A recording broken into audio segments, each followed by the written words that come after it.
And we are live. How is everyone? Who all's here? The Hot Rod Guy Garage. Russell was here super early. And Lunar Outlaw Garage liked the thumbnail. If you did not see the thumbnail, you might want to go back and check it out. I thought it was pretty funny. It's the sign on the junkyard in North Carolina near here. Dennis Richardson, Run Dennis Run, says good evening. Mrs. One-Eyed Cat Wendy English is here. Heavens Mopar Scott. Dan E. Boyd. Got Junkyard D. Lone Wrench Garage. Indecisive Garage Tim. Indecisive Garage Tim, what's your chassis work looking like? For those who didn't see, you took the truck down to North Carolina for chassis work. Barrow's Garage. Mohawk 62. And also, if you haven't seen, Barrows has given a tutorial on how to do a straight axle front end of the car. Doing a gasser. You guys need to see that. Kerosene Cucumbers Vintage Adventurer Drives. Miss Secretary Colleen Tebow. Mexican Spec. JB's Little Shop. Howdy. Big Mike of the Hoopty Barn. My Aunt Nancy is watching. Hello. Unfinished Project says Dart Sport. Imagine that. Pure Pontiac Garage is here. Bigfoot Mark, a.k.a. Bigfoots and Mopars. Slant Daily Garage says, what's up, suckers? Hello, Professor P. Turbo Tom says he made it to 700 subscribers. Yeehaw. You're getting there. Of course, the main thing is you made 500. You made 500, got in line for the group photo. It's all gravy now, right? Lone Wrench Garage. Not sure, Mohawk. That was a week ago. I can't remember yesterday. Oh, yeah, I've gotten all kinds of trouble for things I couldn't remember that were just yesterday. Unity Motorsports Garage says, howdy, folks. Hello, Andy. How's it going, sir? Andy Wood just put up a good video about eighth versus quarter mile. It's always interesting. And I was actually, ironically, I was talking about that with someone just today.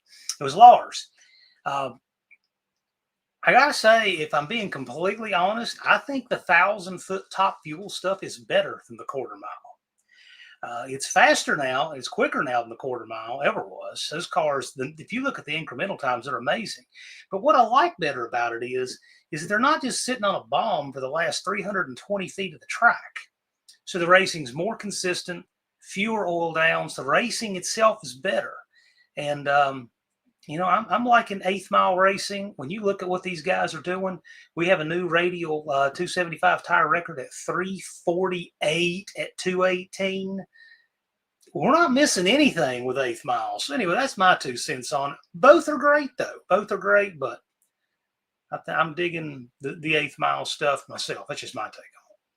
Vintage Adventure Drives says, I had forgotten it was Friday. What a nice surprise to see the notification pop up while I was watching coverage of the No Name Nationals. You were probably watching Jed's video because your car was in the thumbnail. Levi's Backyard Performance. Hello. Rapid Transit J. Levi says, meow, indeed. SSR Performance Big James. Good evening, NNM family. Hello, Big James. Glad you're here. One-Eyed Cat says, am I here? No. Unfinished Project said, I'm in bed trying to catch a few Z's before I have to have backdoor deliveries coming in all through the night tonight. Oh, my. I'll tell you one thing. Unfinished Project's one of the hardest working people on earth. I just hope that he gets a few days to come to Sykeston in 2026. Colleen greets the world. Colleen, did you run out of characters or run out of names? I'm just curious.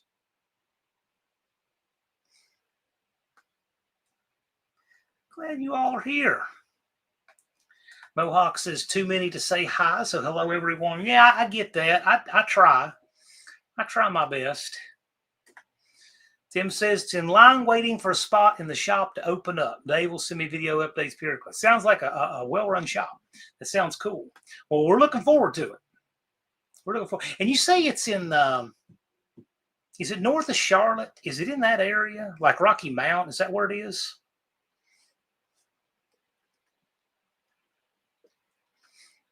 It's a lot closer to me than it is to you.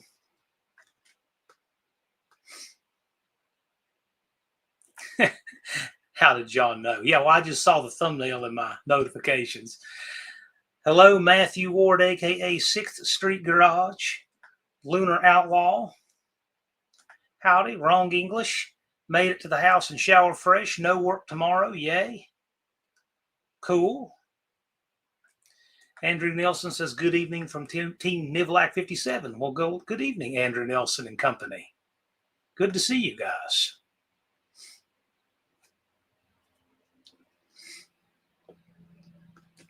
Levi says, I'm grateful for tracks in general. As a racer, 8th mile is easier on parts, but gives the guy without big block power out back a chance to win. Yeah, well, this is true.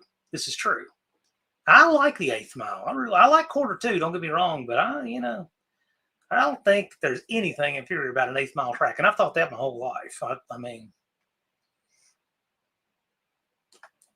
Levi says, if you can't front half, well, and leave first, you have a good chance beating big block power. Well, I mean, you got a big hair dryer. Well, no, you're running a supercharger. So, no, you are a turbo. That's right, turbo. I'm scrambled today.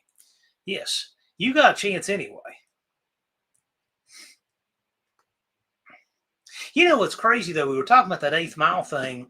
This, I only want to call it a Mustang. It's just made to look like one.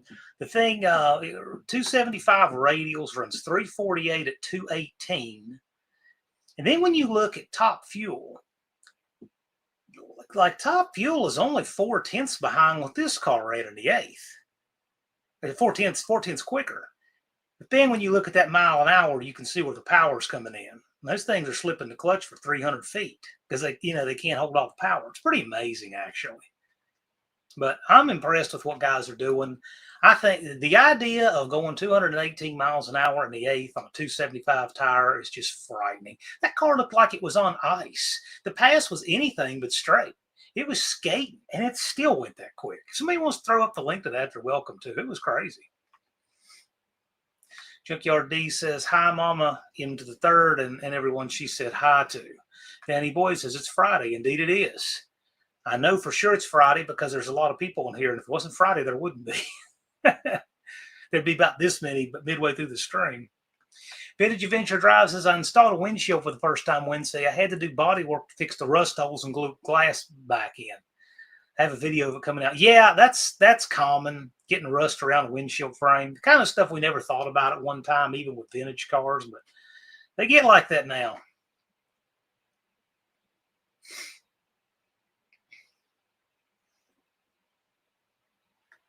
Andrew Nelson, I like 8th and quarter both. Yeah, that's right. But you also like land speed stuff, so that does make sense. I mean, I do like both. I have no problem with both. I've watched enough of both, but not done much quarter. But that said, it's interesting. But that second half is just hanging on and hoping everything survives. He says he waved to him as he drove by Sunday. Yeah, I don't know what I was doing Sunday. I was probably here doing something.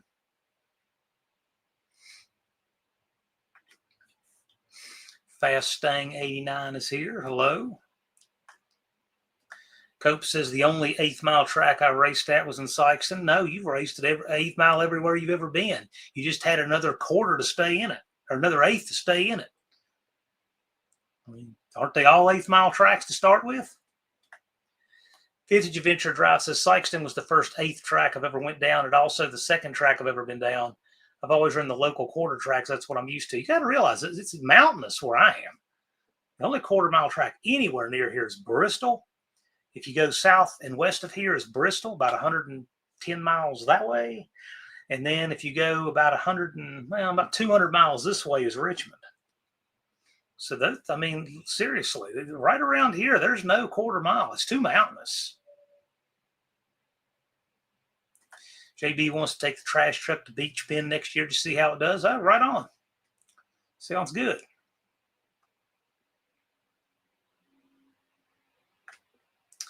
Danny Boy says, I've only ever been down the full quarter. Right, right on. Cool. That's fine. Cletus says, yo, cousins. Hello, Cletus. Mexican Spec posted a 74 B100 panel truck carry-all in the same color as your truck. That sounds cool. Let's see that. Vintage Adventure Drives had to fix the daily driver Impala. The rear glass had been leaking the entire 9 years he's had the car. Those are frustrating leaks.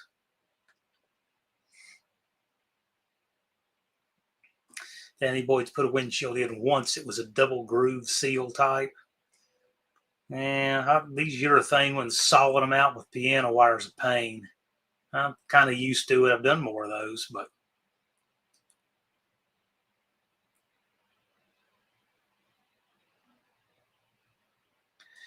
the one-eyed cat says, I'd want more than a lap belt if I wound it out for a quarter mile. Tall gear might wind it up.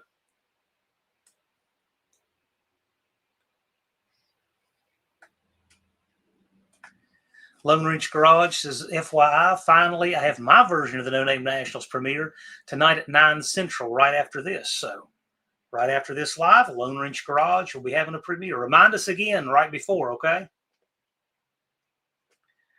Lunar has sent me a crazy Christmas cactus headed this way. I'll make sure to show that on here.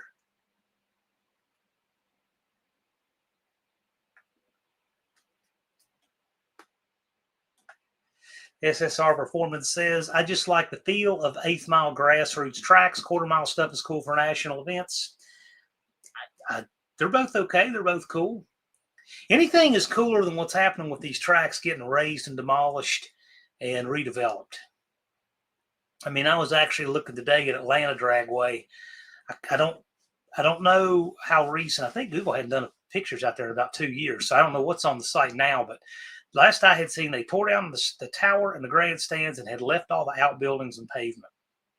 But some development group out of Atlanta has it. They paid $9.4 million for it, 318 acres. So I am sure that they didn't do that just to make it a park. So I'm sure it'll be something soon. Development is completely encroached on that intersection. I remember when it was out in the middle of nowhere. You just had to know it was exit 126 off 85. There was nothing around it. Now it's all developed.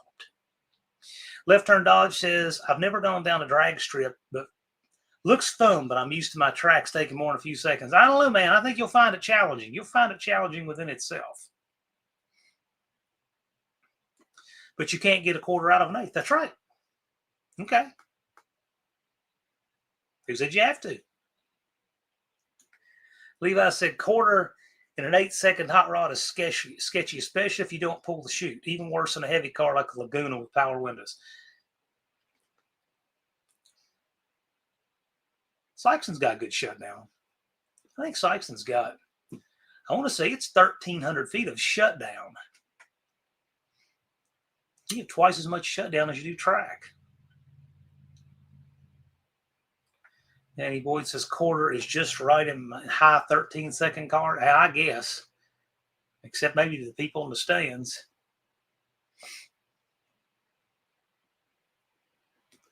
I have never been to Beach Bend. I've only seen pictures of it. Levi's telling JB that Beach Bend is super nice. She'll enjoy the atmosphere there. Yeah, I've seen pictures. Looks like a nice track. I've never been there. Don says Sykeston is all I know. Yeah, it's a great track.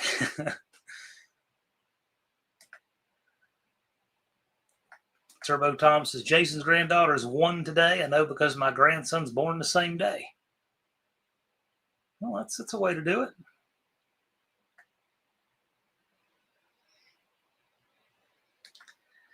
Life with LB12 says, hey, well, howdy. Thanks for coming by. Mexican Spec says, my 74 Darts windshield leaks whenever it rains. I just drain the glove box and go on with my life. Oh, my gosh. Don't worry, it'll become self-draining soon. Racer says, good evening, all good folk. Yes, indeed. I don't know how it's getting into the glove box, but it is. Probably a leak right there at the cow. Big Mike's removed a few windshields hoopty style. Yeah, I know a lot of people that have removed them more than 1,000 pieces than one. I got a pretty good record on that. I've done pretty good. I've only cracked a little bit of glass in my time. For the most part, I'm about 95% on getting glass out. I had a friend once who he did it on 3 cars in a row. He would pull, and if my friend Billy's watching, this is math that I'm talking about. He would pull the engine and transmission together, and every time that transmission would get into the windshield and break it. He did that on at least 3 cars I can think of. It would have taken me 1 to really get paranoid about doing that. 2, if I'm really slow. He did it for 3. I don't know if there was a 4th or not. But it's like this thing. He absolutely refused to pull engine transmission in 2 pieces. Or put a ratchet strap on it to hold it away. Done that too. Sure as I say this, the next one I pull will go through the windshield.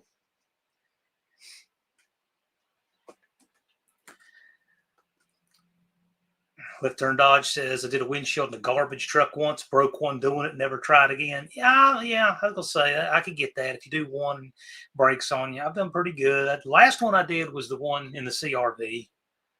It came out fine.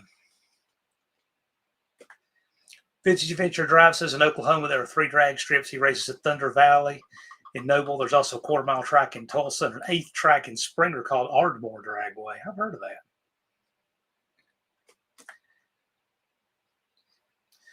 Mexican Spec said it's well worth paying the glass shop to come out and do it. Maybe. I got to tell you, though, a lot of glass shops, they just cake so much sealer in there, and they don't clean out the rust or the channel or any of that. And just, I'm not a big fan of how these glass shops do it. I would rather clean it up and do it right. And doing it myself, I get to take it out, clean everything, clean out any rust in there, prime it, seal it. I can do a much better job. I know they don't do that. Barrow says, we haven't had a full quarter track since the early 80s there. The old Pocatello Airport, they converted to a track, but cut it back to 8th around 84. It's shut down, though. Yeah, I was just a few days ago. I was picking up some seats for Mean Street Mopar. Watch him appear since I said his name. Mean Street Mopar Ken there. And while I was on the way back, I stopped by the old New London Dragway, which Liberty University bought. I think it's completely back to being an airfield. Because it was an airfield forever, but it was a dragway for over 60 years. I think its 60th anniversary was 2018. An old track. And it was cool. It didn't have any guardrails or guard walls at all. You just had a cone of spectator seating that went back, and it was just grass. And there was a grass median. So you had two lanes, and you had a grass median and grass on the side. Pretty cool, actually. And I mean, it was fun. It was neat.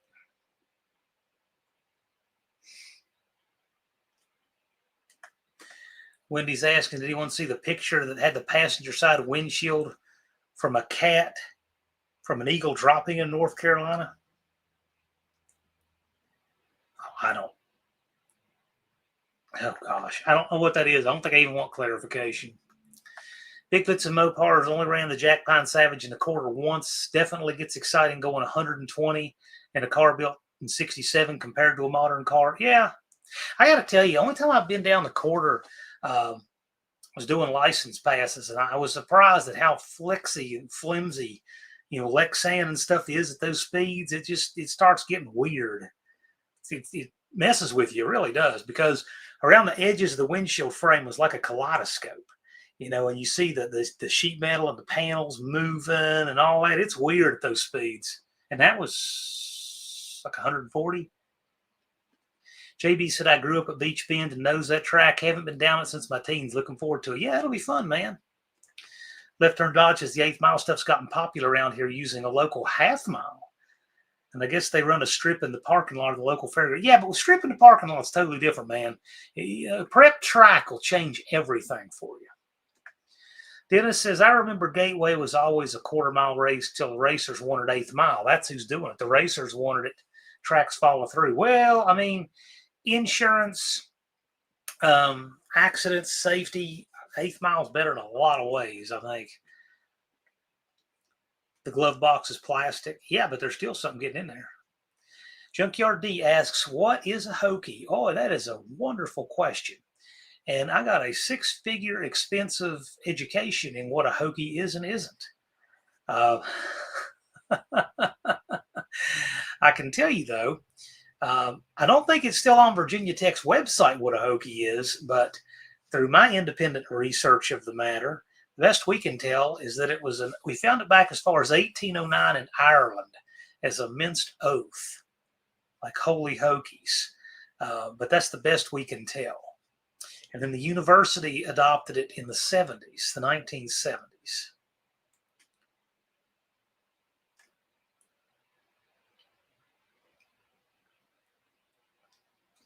Andrew Nelson says, I love the thrill of the top end charge and dropping the chute.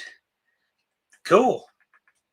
I'd be too worried about my junk, not tracking back down everything. Levi says, No Name Nationals in 2026. If the Laguna is there, I'll have to pull the chute each pass or run the risk of brake failure with only half good brakes. Well, I mean, if you're telling us it won't pass tech, is that what you're saying? Lone Ridge was at Beach Bend years ago when I was a kid. They've been there a long time. Don't they have an amusement park there, too? Dennis says a lot of tracks could never be quarter. Almost all of them around here. I can't think of a single 1/8 mile track around here that you could convert to quarter with any amount of dynamite moving mountains.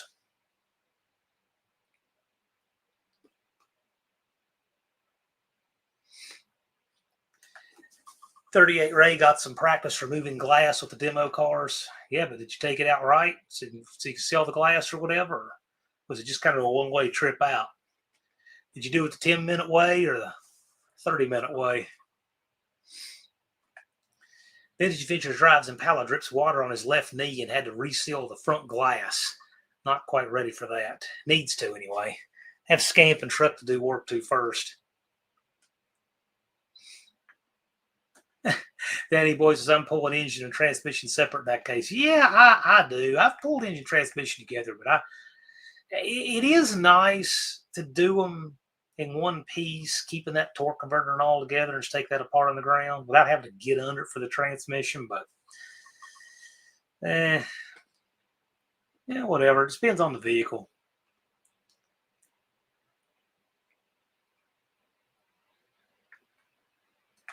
Mexican Spec says, I'm lucky like that it rarely rains here. The darts in time out in the backyard.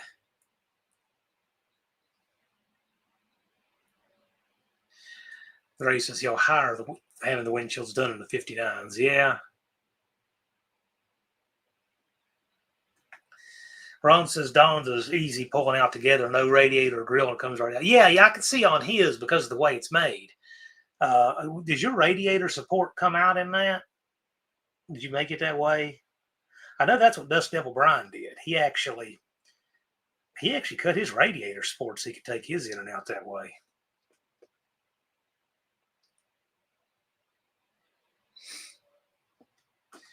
Mexican Spec had a glass company put a windshield in a 56 Cadillac SDV in Vegas. I wouldn't touch that. Yeah, there's some stuff I would never want to try. And now they have all these sensors and stuff for lane departure warning. Not me. Barrow says the hardest windshields I've come across to pull in one piece of the old rope ends with the chrome trim. That rubber turns to concrete after decorated for. Yeah, those are a real pain. SSR says my quarter mile closest track is Memphis since it's been shut down for years. Rumblings of a 2026 comeback would not hold my breath. Yeah, that's what I've heard. Vintage Adventure drives us watch his dad install the windshield in his truck, the 66 C20 he drove to No Name Nationals. Cracked his original glass, grabbed a spare, and had a screwdriver impale his fingers during the process. Yeah, I've poked myself good screwdrivers and stuff. But I got to tell you, most of the time when we're using screwdrivers on glass like that, we shouldn't be. Yeah, one on Cass's motor trans package install. Yeah, on something that it's not bad to do it in, that is a great way to do it. Some with a manual transmission, I like doing the clutch and bell housing and flywheel and all that stuff while it's on the hoist and then get underneath of it and just stick the manual transmission on. That's the preferred way I like doing it with manual transmission. But automatic, if I can do it all before, I will. But if it's risky or something, I don't.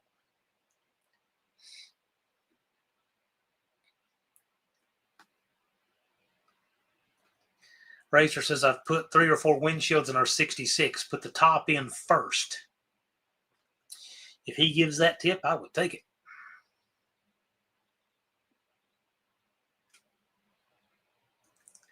Andrew Nelson says, stuff moves really fast around 180. Just saying. I've not been there. I've been 158. I've not been 180. Anything except a plane. Danny Boyd says, I'm proud to be a Hokie from Muskogee. No, not the same thing. Vintage Adventure Drive says he figured it out eventually. May end up doing the same thing to my 67 F250. It needs new windshield seals front and back. I'll start with the back. It's smaller. Nah, I don't think that one will be too awfully bad. Exactly. The flat glass won't be hard. Racer hates cleaning up broken glass. Yeah, I'm not a fan of it. It's almost like you've got 3 times more broken glass than was ever there to start with. Danny Boy used a slightly flexible butter knife instead of a screwdriver. Yeah, I got a few tools that I like for a glass.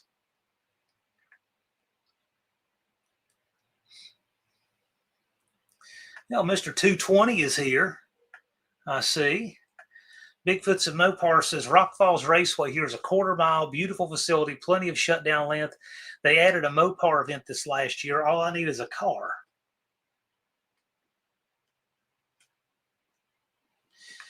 38 Ray says gasket glass, lots of lube, mold, snap-on hose removal. Her hook works well for me. Yeah, I got certain glass tools I like and certain ones I don't. I have never, for these urethane windshields, do not like the knife. That's on the pivot. I've just never liked that thing. To me, I got a picture of me doing it somewhere, doing one of those with the piano wire. That, to me, is the best way to do them.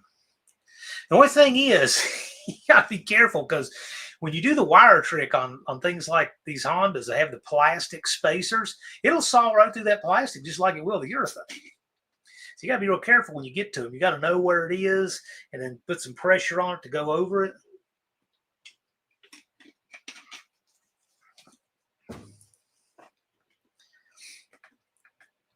The glass work is not my favorite.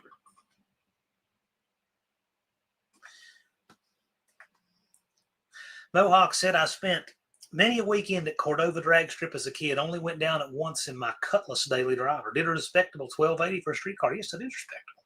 Pretty good. Mama Hoopy just bought a new Subaru Crosstrek Limited. When going over the warranty coverage, the sales manager informed us that a new windshield for her car is now $2,250 because of all the sensors. Yeah, it's called No Way. I just wouldn't own something like that. I mean, we didn't need sensors for over 100 years. I really don't know why we think we need them now. I wouldn't have it. Vintage Adventure drives. The rear glass in my Impala got replaced. The glass shards in the package tray tattled on that fact. The handmade rubber gasket supported that fact. The new glass was poorly installed back then. Yeah, a lot of people don't put glass in well. I was actually looking at a video. Some mechanic talking about he needed an interior door handle for a car. And he went and tried to buy the door handle at the dealer. And the door handle is in this, the door panel is glued on both sides and completely made in one piece.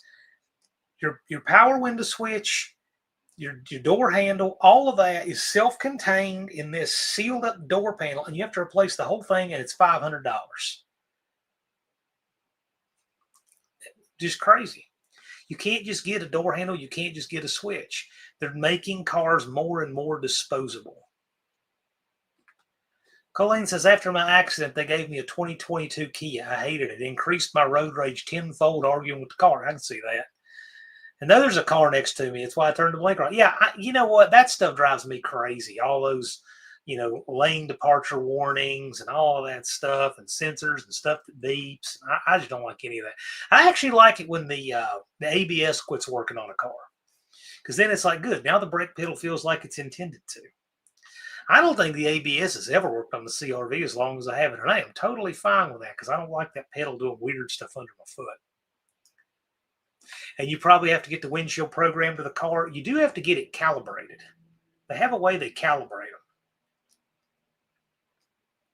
Mexican Spec suggests that new Kia should come with blood pressure medication. Yeah, I could say a late model Kia should come with blood pressure medication. There's reasons it could. Racer says the door handle on the 2000s GM trucks are that way. Yeah, maybe.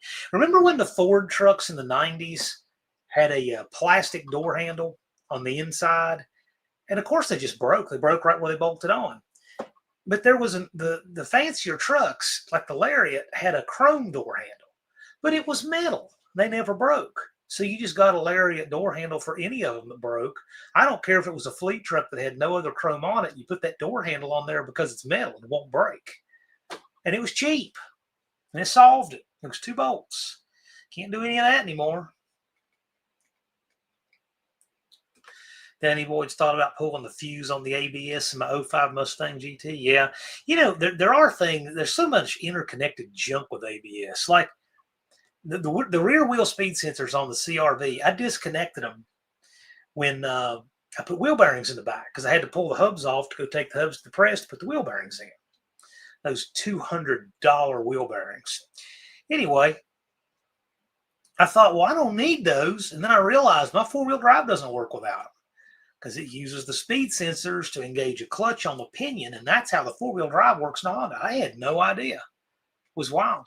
Big Mike says she loves her Subarus, but would she like one from the 80s?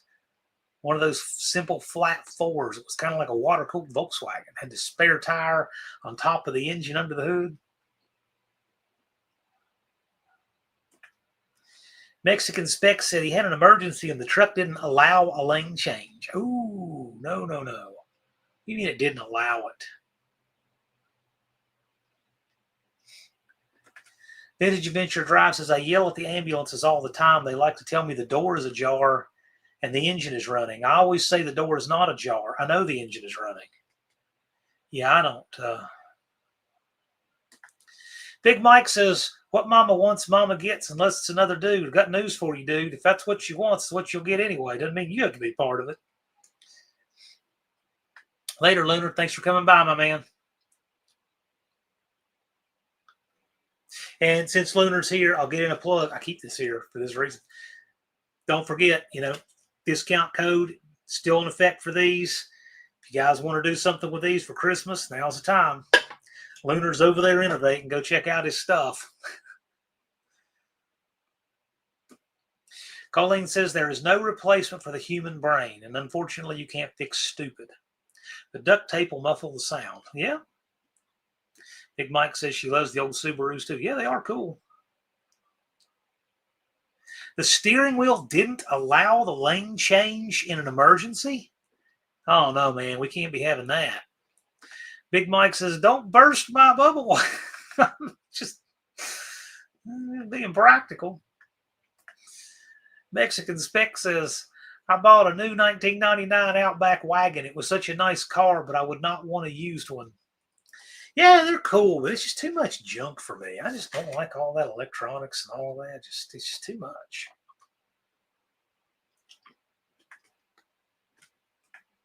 Left Turn Dodge says the day 2 mod to his wife's Grand Cherokee was turning off the lane departure. Yeah, I do not like any of that stuff.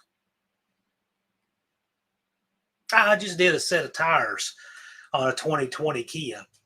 And it was the first time I ever did any that had those little inflation readers that are built into the valve stems.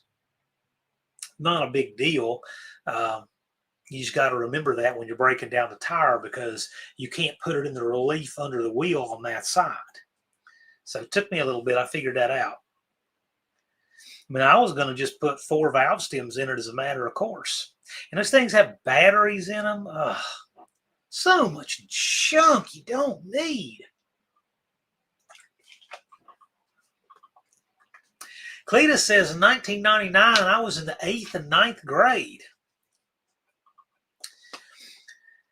In 1999, I was a holdover who had not quite yet graduated college. I should have been in the class of 98. Didn't quite make it.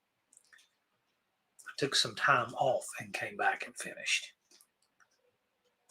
So in 1999, I was a fresh college dropout. But I went back and rallied. Danny Boy says, I drove a 2018 Cherokee, but didn't notice any lane departure feature. Yeah, I don't know. Vintage Adventure Drive says, based on what my Pinto has seen in my ownership, I don't know that I would want any used wagon without ripping out the carpet in the back. It gets nasty back there. Mexican Spec said, I drove a 1981 Valiant Volare 200 kilometers. Let's call it his two-door Diplomat. Had a slant 6.3 on the tree, no power steering. I love driving that car. It does actually sound like a fun one to drive, actually.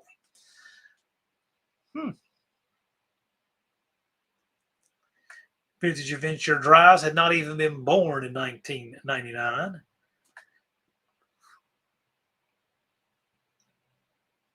Mexican Spec bought it in 98, so it wasn't there. Levi says, Bear Rose, if you're still here, that Corvette, is that Corvette for Triple Crown? I'm loving the shorts on that bill. Is that front suspension allowed for Triple Crown? Do they allow that gasser front end? I'm not. I don't know if they may be. I think they do actually, but I'm not sure. Don't quote me on that. That's a Dallas Professor P question. I'm thinking that came out. I'm thinking that came up. Left Turn Dodge says, I'll use it if I'm alone on the interstate, but on the Jeep, it will gently guide you. It won't keep you from turning. Yeah, I've never heard of one that keeps you from turning. What does it physically keep the steering wheel? So what do you have, electric power steering? Drove at 2,000 kilometers. Yeah, that part I got. It was the rest of it that was hard to read. At least for me, anyway. Cleta says, I'm not getting old, just grown. There you go. Well, I'm older than you, so. Big Mike was 31 in 99. Left Turn Dodge bought a house in 99. Well, I bought a house when I was in about that time too, but I was young. I was into buying real estate at young ages. Danny Boy's 99 was his 15th high school reunion. Well, it would have been my 5th, but we didn't have reunions then. Or ever. Straight axles for orphan cars only. I guess the Corvair is something like that. Dust Devil Garage says, I hate to be the downer, but self-driving cars are the future, and the government won't have to mandate. It'll be your insurance companies charging thousands a month so you can steer your car. Yeah, I think you're right on that. I think you're right on that.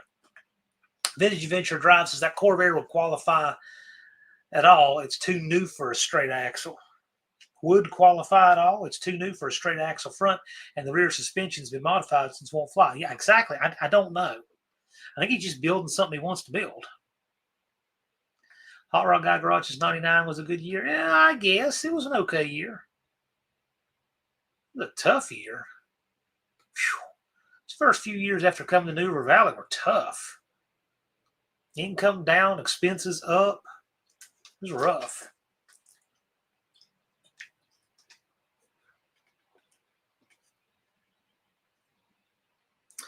I have no idea what all this is. Tree Murder says, this is floorboard, and Nate Cheney ain't kidding. The only way the trophy isn't going with us is to not have it. Okay. Okay, so in other words, he's thrown down the gauntlet. So Patrick Floorboard Cheney is saying the only way you guys can win the burnout competition is to not have it. The only way for him not to win. So what say all of you? What say all of you?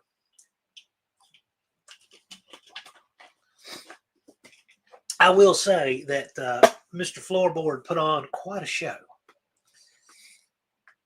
in the pit. That's right. Yeah, the impending world collapse for Y2K. Oh, yeah, that was so ridiculous. The only thing I know of anything that happened to anyone I know is at the old University Mall, there was a store in the inn. The storekeeper said, yeah, they said our alarm clock quit working right at Y2K. I don't know what it was. Like it was some kind of fancy program clock. They said at Y2K, the alarm clock quit working. And that is the only thing that anyone I knew had to happen from Y2K. Cousin Cletus says 2025 is a rough year. Inflation is crazy. Oh, yeah, it's just out of control. Vintage Adventure Drive says, I meant to say it wouldn't qualify. Man, I hate typing thing. It's a wonder I managed to keep a job where typing means my job and staying out of jail. Oh, well, perhaps. Mohawk says 99 was funny watching everyone freaked out about Y2K. I wasn't freaked out at all about it. I knew some people who were. I knew some people who just thought we're going to have to flee to the mountains or some nonsense. Indecisive Garage says, let's just say I'm one of the seniors in this community. Don paid off his first house in 96 at age 31. Flood worked in our favor in the end, yes. Floorboard says, thank you. It was a great time. Hey, man, we appreciate you coming out. Y'all put on a great show. We'd love to see you back next year. And we're going to have a number on this paper real soon, too, by the way. Dust Devil says, but then again, I see car complexes with drag racing, circle tracks, even cruise areas so we can drive our stuff on a closed course. Yeah, but we're getting fewer and fewer of that because people don't want to patronize them. They let them go away. Looks like an interesting burnout contest this year. Yeah, I knew it would because we had a smaller turnout for the 4th annual. We're guaranteed a big... See, that's the thing. Anytime you have a smaller turnout one year, I'm telling you that always makes people circle the boat. And they're like, yep, we're going to come back and dominate it. And then you have a big bump. I'm expecting a bumper crop for the burnout competition in 2026. Fully expecting it. I was expecting it as soon as the 4th annual was over.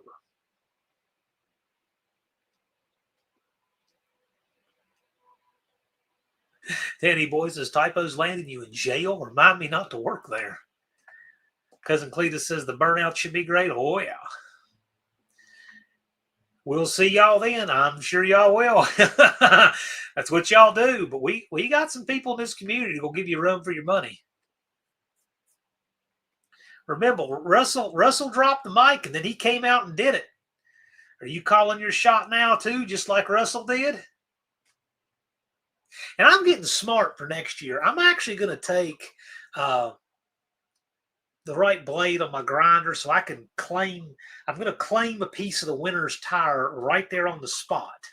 Russell sent me a piece of his tire. We had a problem with that, so just getting it logistically after the fact. So I'm going to make sure to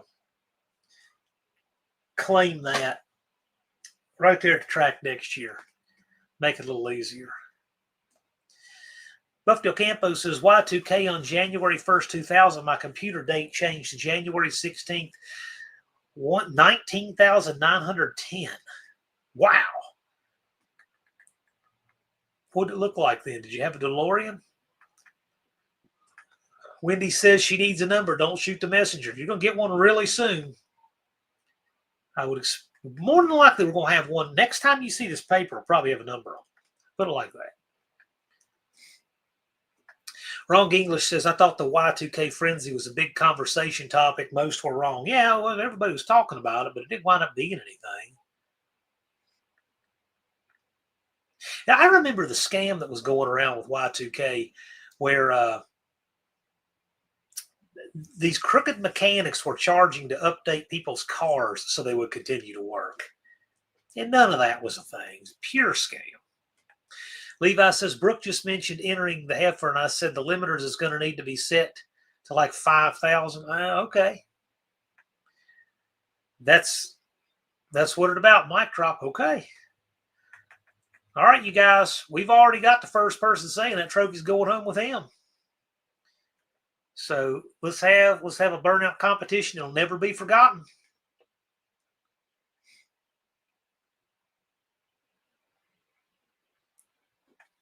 Dust Devil Garage says only one camp has the first burnout champion.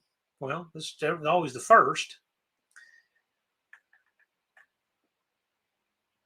Cutting grooves in the slicks with an angle grinder? No. We'll take a chunk out of the winner's tire so we have it for the top of the trophy.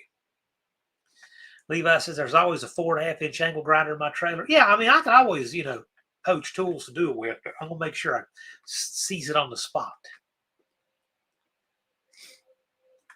Vintage Venture Drive says, I'll do some impressive burnouts, but it'll be in the burnout box getting ready to make a run. I may also do a dry hop or two. I'll make a good show. I have to show myself up. Yeah. Have some fun. Then Buff Del Campo just ran a utility to fix that day thing, so there you go. Vintage Adventure Drive says to 38, you'll always be behind my scamp. Huh? You never know. Ray might have something up his sleeve. Tree Murderer says, I sat at my cousin's meter pole and turned the power off at midnight. Y2K. Oh, yeah. Big Mike remembers the 2012 Mayan calendar apocalypse scenario as well. There's always something to stir people up about. How in the world people thought the Mayan calendar thing was going to be real? I get the Y2K thing because did man-made something going to fail? But the Mayan calendar thing, that was just crazy. There have been other end of the world type of scenarios based on dates and stuff like that. It's always just crap. Mexican Spec says, you have to show Jamie up. Yep, well, it's up to you guys. I really do want to see the 5th annual be the biggest show we've ever done. And all it takes for this to be the biggest and best No Name Nationals ever is for people just to come back. That's all it takes. That's all it takes. That's all it takes. And that is what will make it amazing. Colleen Tebow, he is actually part of the Blue Collar Performance channel with Nate. That's Patrick Floorboard Cheney. However, that said, I would love to see him get in the No Name 500 and build his own channel, because this is the same thing that Jason did with Indirect Connection. He's part of Rapid Transit Garage, but then he did a spinoff with Indirect Connection and built the channel. Jason's the only person that's done the No Name 500 twice. But I'd like to see Patrick do it.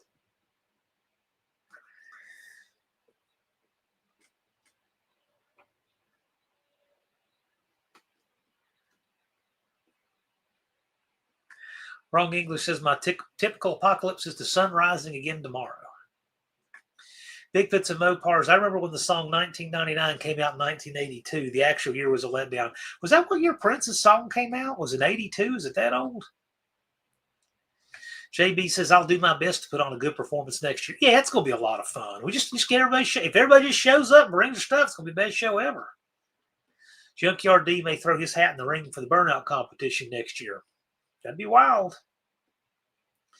Get the people there, and the best No Name Nationals just unfold. Exactly. That's actually the secret to it. Really, that's the thing. That's the thing it needs. Where do I do that at? Well, every year. So to build your own channel, I know you're on Nate's, but to build your own, you just need to have 500 subscribers to enter into your own channel. And we have the No Name 500 every year. And all you do is register for the No Name Nationals under your channel. That Tree Murderer channel is just fine. And it'll go on my main page, and then people can watch you. And they'll know to support your channel and know that you've put your money where your mouth is. And you're going to grow your channel to 500. And that actually will be a good thing for you to do. And right now in the off season is the perfect time to start. You've got 17 subs. People want to go check out his channel and subscribe. Go for it. But once we open registration for the event, which will be very soon, you can go ahead and register. And yeah, but I only put up channels that are actually registered with fewer than 500 subscribers on my page as the No Name 500 contenders.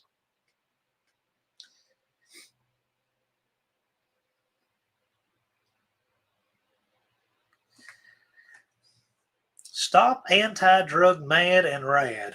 Okay. Tie the tubes, race war breeding, cause the storms. My gosh. Am I getting weirdos out tonight? Is this what this is?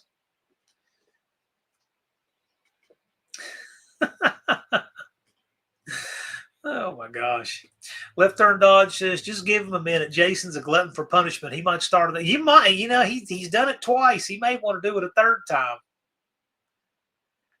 Okay, Patrick says, thank you, buddy. I'm on my way. Hey, you can definitely do it. You guys are hard workers. And let me tell you, man, your brother knows all about building the channel. He was a No Name 500 guy that second year. And that guy just did it. I mean, Nate is a get it done kind of guy, right? So he can tell you how to do it. He can help you. Cletus says, No Name Nationals will be off the chain again. I always look forward to it. I'm telling you, if everybody will just show up, it'll be awesome.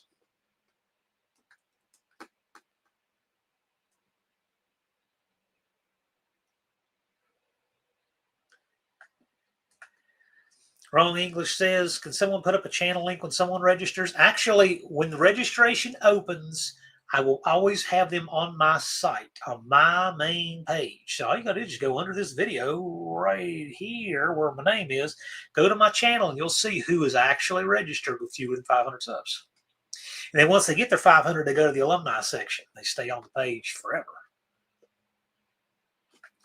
Racer says, I just wish the burnouts were later in the program, possible breakage. Well, that's fine, but here's the reality of it. See, people say that because it sounds really good, but then what happens is a bunch of people are going to leave on Saturday, after awards, after racing, and then they won't be there for the burnout. So Friday night under the lights, logistically, is a great time to do it. And your people who are the most serious about the burnout competition are not there to win at racing anyway. Dizzy Izzy says, hello, everyone. Hope all are rocking your world. Howdy, Dizzy.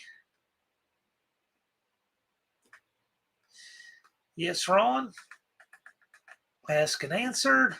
Buff Del Campo went over 7,000 subscribers today. A little over a year ago, we hit 500 for the 2024 No Name Nationals. Yeah, Buff made it happen. Done a lot of shorts, a lot of good info, live streams, and they did it. Yeah, I know, Ron.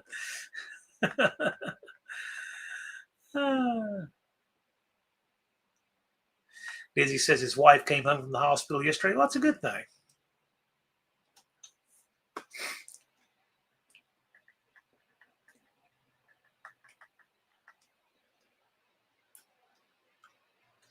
Finally doing better and realizes how sick she is. Well, that's good.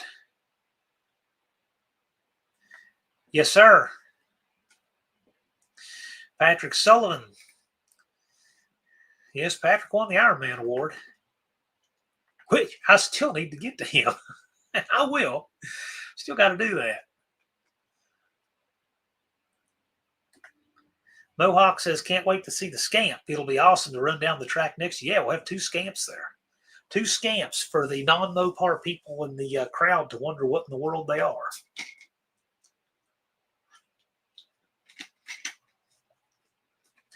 Dallas says, I feel each channel that registered should get 500 more subs upon registering each year. It's not that difficult, but sitting at 501 after you make it does not help anyone. Not many people do that. Some do, most don't.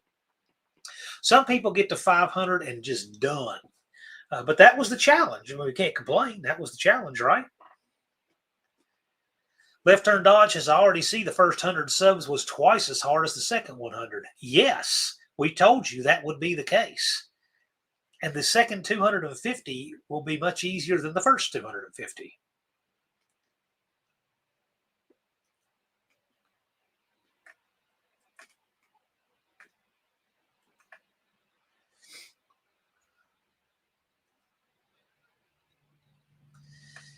President of the American Hot Rod Association, Dallas Brown, in the house. Glad you're here. Wrong English says, I got to marvel at your aluminum slots again today, Dizzy. They sure are pretty. Yeah, I like the aluminum slots. I liked them when I was a kid, the speed buggy wheels. I always thought they were cool.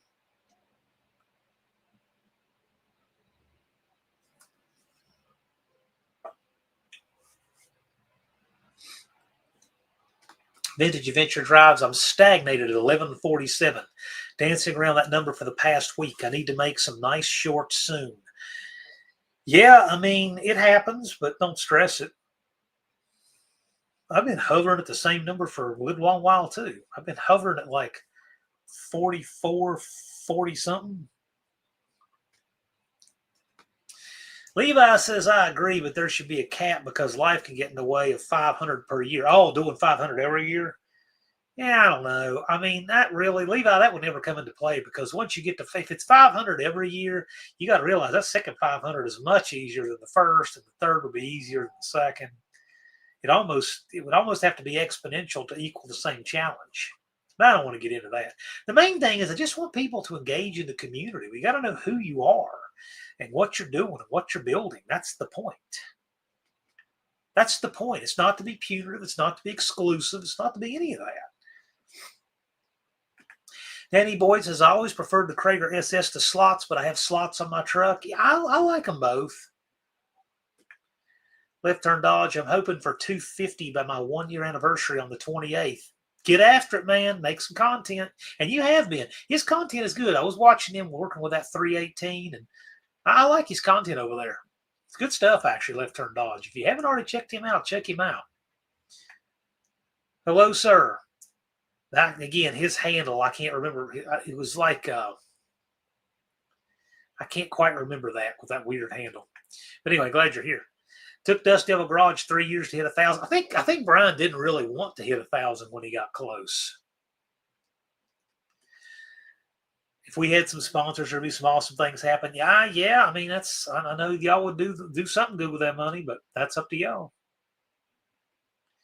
Wrong English says 235 6014 Cooper Cobras makes some noise and grabs people's attention. Sometimes we're stuck with no growth in subs, and then we'll get a couple hundred in a few days. Yes, it does typically work that way. Vintage Adventure Drive says, it took me just under 9 months to hit 1,000. I'm almost to 11 months since my first serious video. Yeah, it all depends. I mean, I had a YouTube account long before I made any content. I mean, a lot of people are like that. I'm not really as much these days as they were back when YouTube was kind of new. Dougster's in the house. Hello, sir.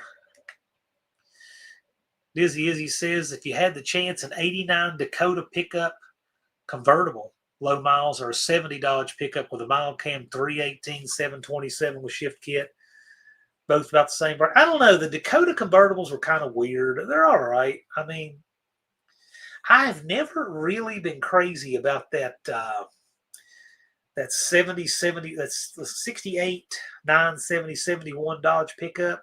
I always thought they were weird looking. That look has never grown on me. I like the 65 Dodge truck with those big bug-eye headlights. I really like the look of that. Then in 72, when they went to the 10 grill they did from 72 to 80, it looked good. But that weird one in between, you would have thought that with that being the same years as the best looking muscle cars, but I just thought that body style truck looked weird to me. Cletus says, I've lost about 1,000 subs in the past 2 years. Haven't been posting anything. Well, I can do it. But bear in mind, Cletus got 40-some thousand subs. So remember, he's not 2,000 or 3,000 lost 1,000. That would be a crisis. Junkyard D says, burnouts, smoked meat, and awards Saturday night under the lights. Anyone leaving can do their burnout on the trailer. Last thing we need is that getting away from somebody.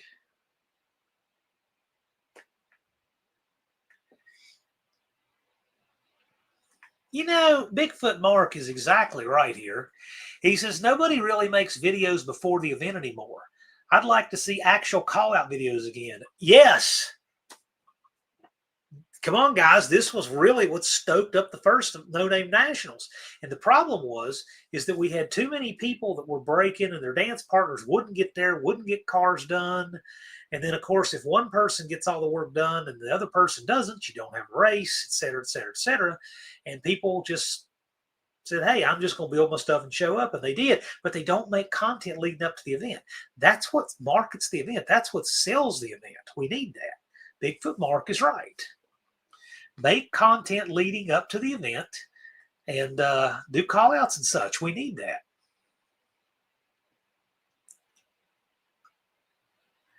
Wrong English says the slots were a gift from Dizzy. And Dizzy says they shined up really pretty, which they did. They look great on the car. Cletus is working on something like that Bigfoot. Oh, yeah. Cletus got something in the works. Cletus, we'll be in touch this week, too. All the swept lines are weird looking. Yeah, they were. They really were. Patrick says amen. All right. Vintage Adventure Drive says, I had this account for 2 years and released 4 trial videos before really putting in effort. Getting my scamp was the catalyst. Then I decided to go to No Name Nationals, and the rest is history. Okay. Still writing it, though. Dizzy says 70 is the year the dude could make a tribute truck. Yeah, you could. You could. It's okay. Dallas says, I always thought the 10 grill Dodge trucks were the best looking. Yeah, they were. They were good looking. I got to tell you, though, my favorite looking pickup, the best look on of any pickup overall to me was a 68 Ford. I just thought that was the best looking truck. I like that grill with nothing in the middle of it. I don't like the extra emblem in the middle of the grill. That was a really good looking truck.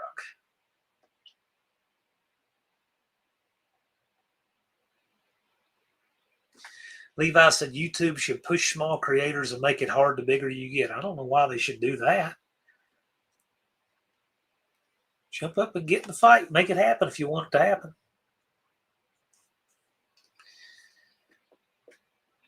The dude sticker kit's only $250. Yeah, I don't know. I mean, who makes the kits now? Left Turn Dodge didn't really try to build viewers the first 9 months or so. I started the page just to show the vintage stock cars. Jay talking about the No Name Nationals have convinced me. Yeah, I'm telling you what, that word of mouth recruiting is a big deal, and it's really helpful. Thumper went from 1,776 subs on July 4th to 2072 today. You can do it. There you go. I mean, that's, Thumper be on pace to get his 500. Of course, he's also got a bigger head start.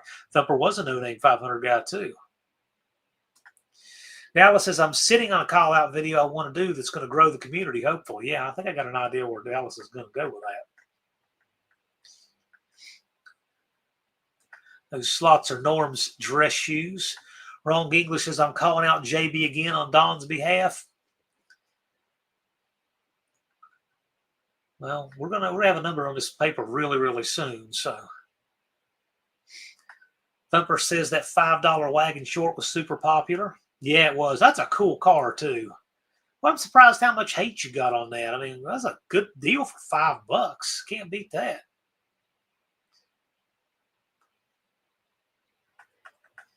Danny Boyd likes to paint it, mask it, and paint the graphics himself. Yeah, you can.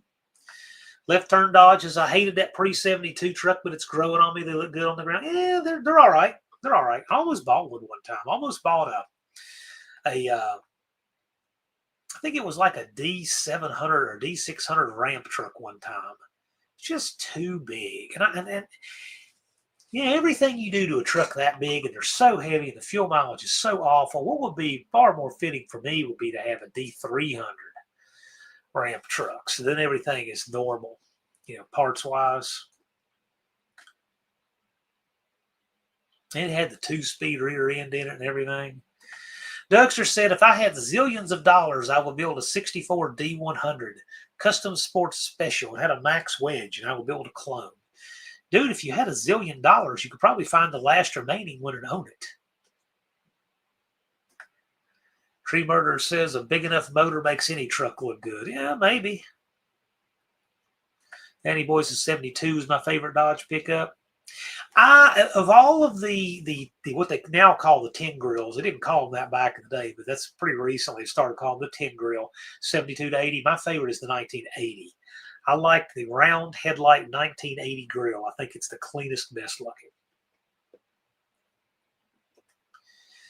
Dallas says, ladies and gents, call out people that have never been at No Name Nationals. That's how you generate interest and grow our community. Yeah, call out the YouTuber who doesn't have the subs and tell them that's the only catch. They get the subs. Come do it. JB says, the only time I was worried about subs was trying to get 500. Past that, I don't care. Yeah, and JB's got close to 2,000 now. Lone Wrench says exactly. But here's the thing. Lone Wrench Mike, he's gotten a bunch of subs. I mean, when he quit trying to get subscribers, he got them faster than when he was. Thumper likes the haters. I agree with them and hope they keep hating. Engagement helps. Yeah, Buff and Kim are trying to get hate. They're turning I think it's a 72 Valiant into an El Camino, cutting the roof off of it, trying to get hate on that. And they're not getting the hate, so. JB says he has standing call-outs every year. The 300 or bigger are interesting, too. What if the people you want to call out aren't allowed at the event or don't ever show up with a car? Yeah, there's one guy you're thinking of, Levi. But there's a whole lot of people who can. Dallas says the pipe hand Dodges always look neat, too. I like the 90-degree opening hoods. Patrick says the 440 Cushman was awesome, crazy, but awesome. Yeah, it was kind of crazy. Dust Devil says calling out people here does no good. You need to make videos. Well, I mean, they can do it. Brian, but you're right. I mean, ultimately, you need to make videos. You need to do it. You need to do it down the stretch, stay engaged. You're right. So this is just, people are just doing it to do it here, but you're right. And it's a good reminder, though, guys, just saying it here in November isn't anything as far as the actual building up the event. Rob's Rods and Streetcars is here, says howdy, everybody. Hello, Rob.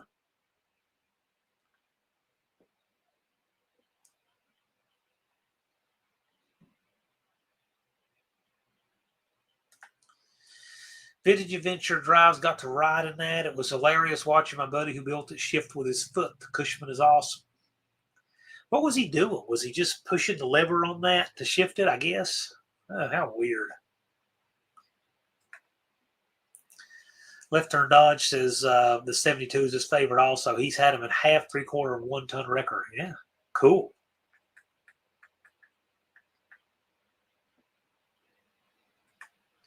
Thumper says, I'm trying to get my brother to start a channel so I can give him the 71 Mustang I'm building and he can race it in the Triple Crown. A lot of ifs there, but if you can make it happen. Colleen loves talking to the haters on the MM&M channel. Yeah, I bet. Evans Mopar Scott says, best looking truck in my opinion is the 78 Little Red Express with a black buddy seat. It's still on my bucket list. Okay. The buddy seat, yeah. Huh.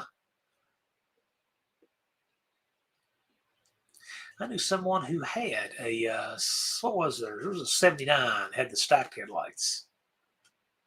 Mexican Spec said, Colleen, who would hate you? You'd be surprised. There is a hater for everyone out there.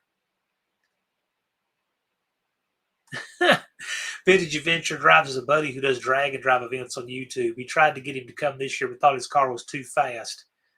Maybe I should call him out. I know it'll pass tech. What's too fast? We've had a 519 officially at the event. I think we've had a 515 unofficially at the event. What's too fast? And it's got to pass tech too. It has to actually pass tech. Levi says, I like making folks that talk the talk walk the walk. Fair enough.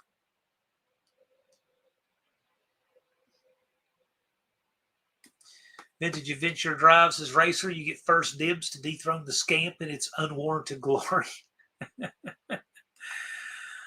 Left Turn Dodge says, the bird bath was the thing I hated most about those trucks. Snow builds up in them.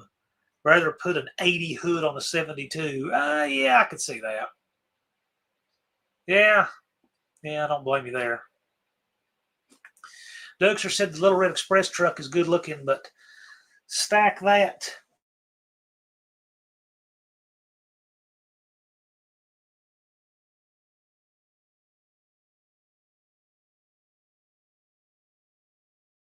against. After some quick buffering there, William would shift the Cushman by kicking the lever through the non-existent floor. Yeah. Levi says the first step in being a great winner is to be a great loser. I could see that.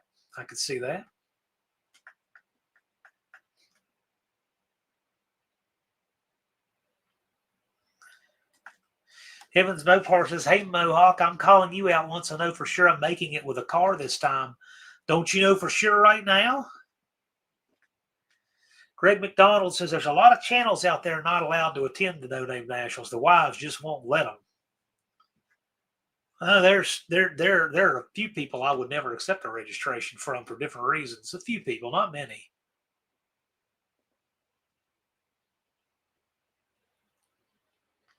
Charger 383 Mopar. Speaking of Captain Cushman, there's William himself.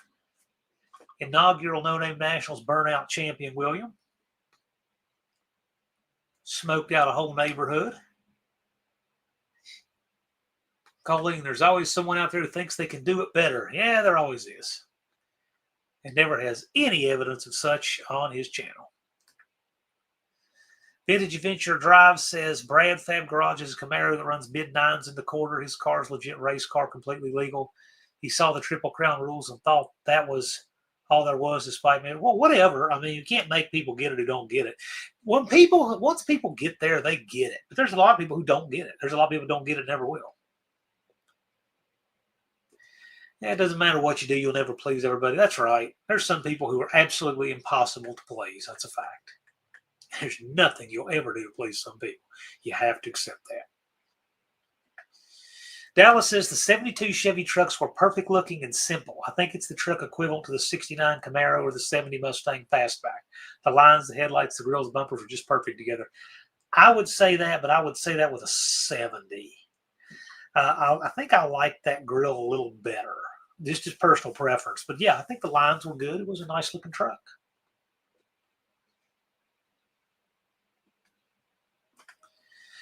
Levi's Backyard Performance says, JB, you're the winningest loser I've ever met. That trash truck made more passes in one event than I have in entire No Name Nationals history.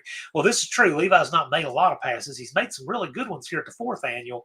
But JB's a winner. He won People's Choice and he won the 6-cylinder bracket. So it's not fair to say that. JB is a winner. Dust Devil Garage says the bird bath hood is no problem. If you drive your truck, the water or snow blows out. Well, I guess. I thought that red 57 Chevy Pro Mod was running in the 4s. Yeah, but that was after the event. That when he had test and tune at night on the 3rd annual, we had the track open for our guys at night, and it turned out nobody wanted to race at night. So, yeah, there was a 480 that was run after the event on that Saturday, but that was not part of the event. The event record is still a 519.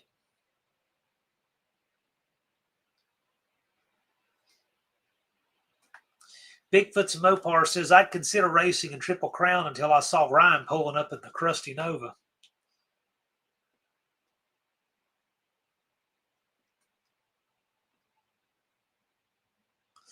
Mexican Specs waiting for the haters.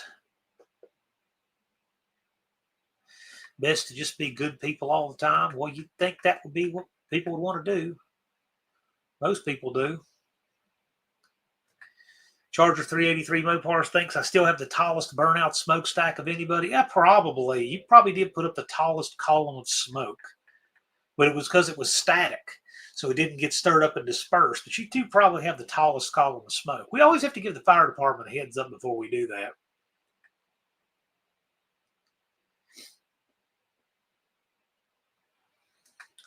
Thumper says, one guy said, I don't get it. $100 car, $200 headlights, and a $7,000 engine. In reality, it's a $300 car, $200 headlights, and 3 times that in the engine. Yeah, it's probably more reality. Love the 70 Chevy. Yeah, I thought that was probably the best grill of all of them, but they simplified it for 71 too. Mexican Spec says it's funny when people talk values of cars when we live in a world with a $30,000 Chevette and a $31,000 Pinto. Maybe. Dougster says the best looking truck for a long time was the Ford F1. I really like the Ford F1, the 51. I like that grill a lot, like 51, 52, like the Sanford and Son truck had. Just excellent. The baddest 2.8 I've ever seen. Yes, sir. I really dig JB's combination there. I got to tell you, that trash truck, a lot of people, it's grown a lot of people. It's got kind of a following. As you see, it won People's Choice. Evans Mopar says, sounds like my wife. She complains every year that I go, it's too expensive. But every year I figure out how to get there. And that's just for a plane ticket and a rental car. How much does all those chores you do add up to every year for her, Scott, for you to just fly here for a weekend? Dizzy Izzy says, I'm going to bring a big box, booming box of fireworks. Going to need a couple helpers. Yeah, we'll coordinate with Brian on that again. That's a lot of fun.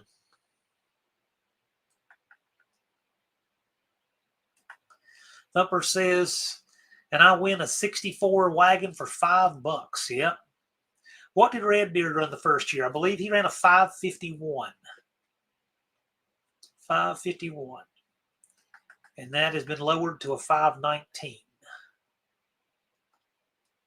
Yeah, 551. Vintage Adventure Drives is no fan of the 69 to 72 Chevys. 68, 67 8's okay.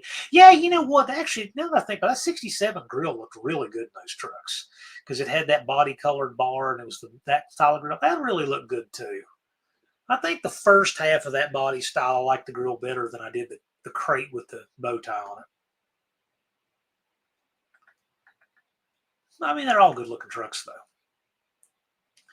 Thumper says the 55 F1 is my all-time favorite truck. Yeah, I can make a really good case for the 51 or 2 Ford.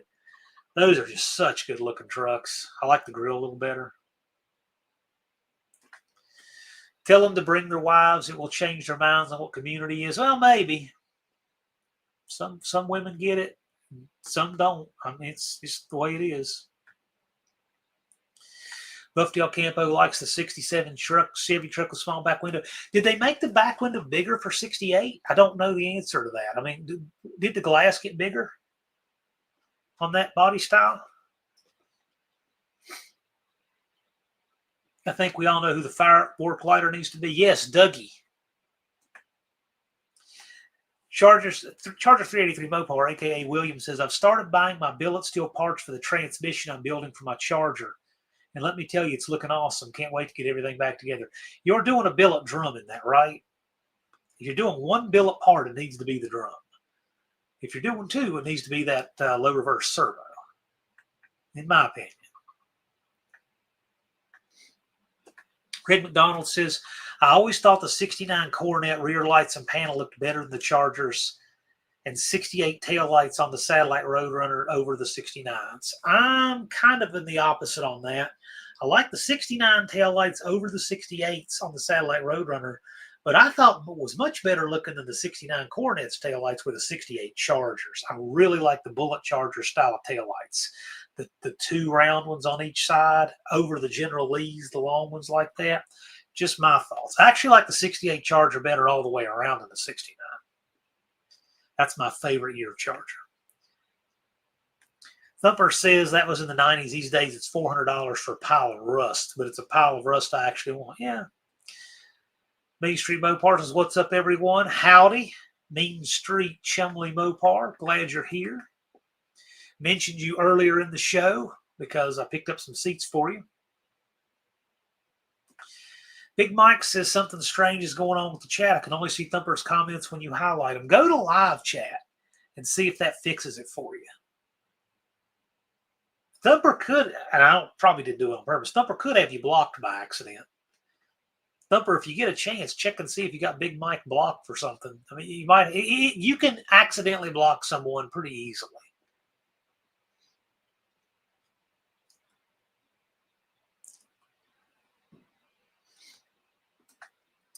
So Vintage Adventure Drive says 68 was the first year for only having the large back window. Really? So I have no idea. I'm going to have to look into this. That's interesting. I know when they made the glass sizes different in VW Beetles, I did not know this about the Chevy trucks. Buff says the back window was bigger 68 and later. The small back window was 67. Well, I need to look into that. That's interesting to me. Thumper says the 73 to 87 GM trucks are my second favorite. I have two of them. Yeah, I mean, I don't think they were particularly handsome trucks, but they were good trucks. Big Mike says, even when I scroll down to the previous comments, I don't see a single one from me. Yeah, there's something goofy going on there, guys. Something goofy going on there. You guys might want to look in your studios and see if one of you has accidentally got the other one blocked, because that's what would do it. I would say that's happened, and it can happen so easily. It's probably what it is. One of y'all has the other. Just check and see in your studio. It's an easy fix. Charger 383 Mopar says front and rear clutch drum will be billet steel along with other upgrades. You're doing the forward drum in billet too? Okay. At least do the high gear drum. I mean, that could, my gosh, Cope put it up on his channel. There was a guy with a Duster, this wild looking Duster, stock drum, grenaded the drum, and broke his foot, broke his right foot. And it was vicious what it did to the floorboard in that car. And it looked like it had a blanket on it, too. That billet drum is a very worthy thing to do in the 727. Vintage Adventure Drive says, my dad texted me asking why Dougster was lighting fireworks instead of me. He texted again when the live he was watching finally showed me lighting.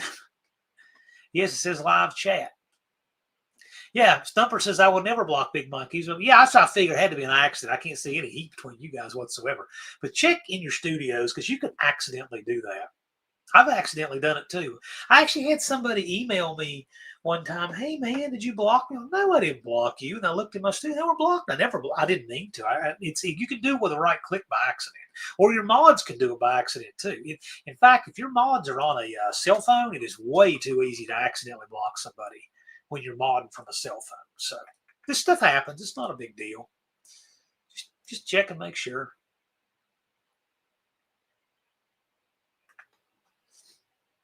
Left Turn Dodge says, I'm a Charger guy, but really I always loved that 69 Coronet. I think the 69 Coronet has the just most wicked looking front end on them of any of them. I love the front end of the 69 Coronet. He might have done it on purpose. I don't think so. But you guys have your reasons if you do. I'm glad that the folks in here get along with each other so well. Great people in here. Mexican Specs is a 73 to 91 in Mexico for the short bed regular cab. Yeah, that did run a few more years on like the Suburban here, I want to say. That square body style. T's Good Time Garage. Howdy, Mr. Utah. So much project stuff to do, but 26 really has to be the year my 68 Charger gets back to the street. Sounds exciting. 68 Chargers are such cool cars. Danny Boyd says bump sides are 67 to 72, and they use the back glass from the earlier trucks and the same windshield as the later dent sides. Yeah, okay. I didn't know that. That's neat. I learned a lot of stuff from you guys because you all have different specialties in what you build and drive and such. Levi says, Tanner, what was the first year of the factory 4x4? Hint, my father has one of the first factory 4x4 Chevy trucks. Factory, not Napco. Heavens Mopar says, spoiler alert, speaking of 68 Charger taillights, I want to fabricate a set into the 62 Lancer. When I wide body the back end, still a thought, oh my gosh. You trying to give me a stroke, Scott? Dallas says, I just scored a cast iron tail shaft housing for my Power Brute T10 in the 63 Buick Skylark. You will see it at No Name Nationals 26. Triple Crown Throwdown. Okay.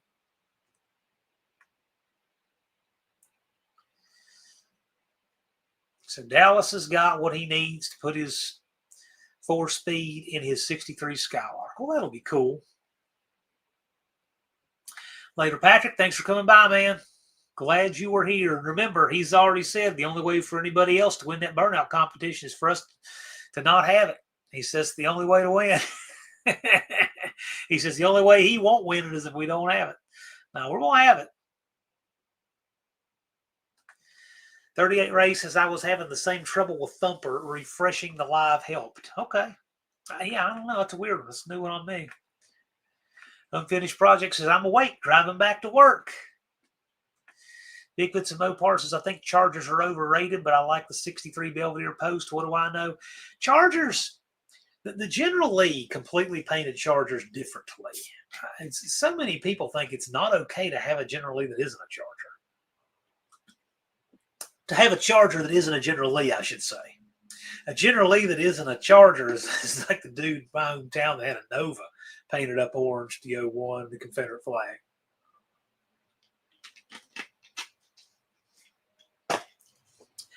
Colleen says, I dropped my phone and deleted one of Mexican Specs' comments. Stuff happens.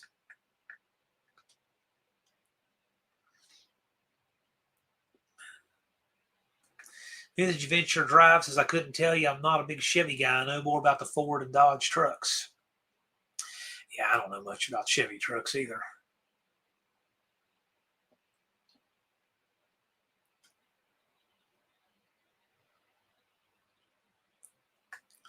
T says you can like Chargers and 63 post Belvederes. Well, I like both of those too. Vintage Venture Drive says that Chevy is not his. He has a 67 F-250. What engine's in your F-250 there, Mr. Tanner?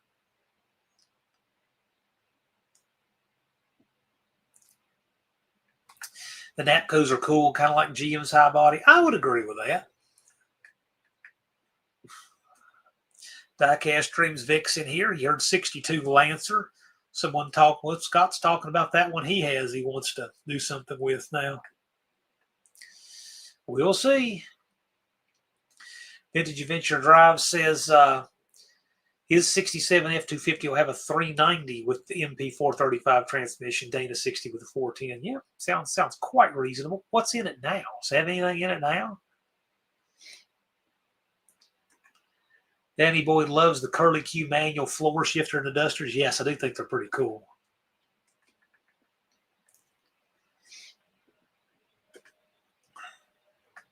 Danny Boyd says generally kind of ruined it, just like the second Eleanor aberration. Yeah. Generally put them on the map, but it did. It just made its whole thing out of them. Main Street Mopar says, I'm thinking about putting together a 318 to put in my D100 and finish the 440 later. I want to participate in Triple Crown in the 3-pedal party. If it works out, I'll have a W2-headed 318. Make it happen, Captain. It sounds neat to me. Dizzy says, I'd like to go down the track with any of you. Win or lose, it's going to be fun. Thumper said a couple did a General Wee smart car up here. They pulled it behind their RV. I can see that. Mexican Specs, there's a 74 Galaxy sports roof here that's orange and has an 01 on it. I feel sorry for the guy. Yeah, it's always looking weird. Hot Rod Guy Garage Russell says that GM started the 4x4 Napco conversion trucks in 57. Yeah, I knew it was in the 50s. I wasn't sure exactly when. That's pretty neat. I thought that was pretty cool. Buffalo Campo seen a Gremlin General Lee. Yeah, I believe I've seen that car. I think they called it Dollar General or General Flea or something like that.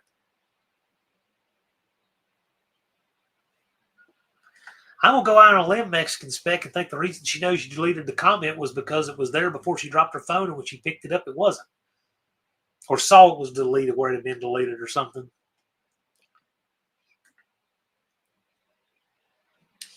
Big Mike says, I saw a silly little VW Beetle the other day in Cassville, Missouri with the General Lee livery on it. Yeah. Was it a modern Beetle or an old Beetle? Hopefully it was a modern Beetle so that they didn't ruin two good things. Mexican Spec says, I never see Diecast Dreams post. I don't know why. Just make sure you're on live chat. Make sure you don't have anything accidentally blocked or something. We don't have any filters on the chat here, so it's not coming from the show.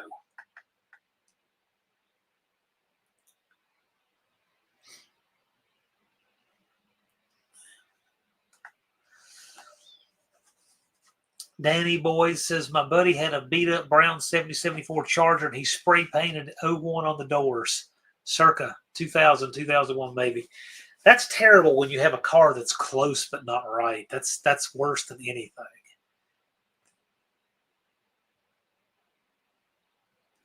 Evans Mopar says the older Lancer Valiants can grow on a person. Yeah, I can see that. I can see Don's has really grown on him.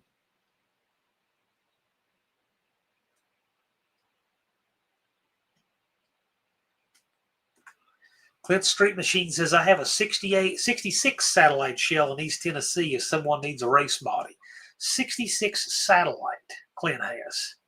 So hit him up if you're looking to build a 66. That's a cool B-body body style right there. It is the modern one. It is a little bigger.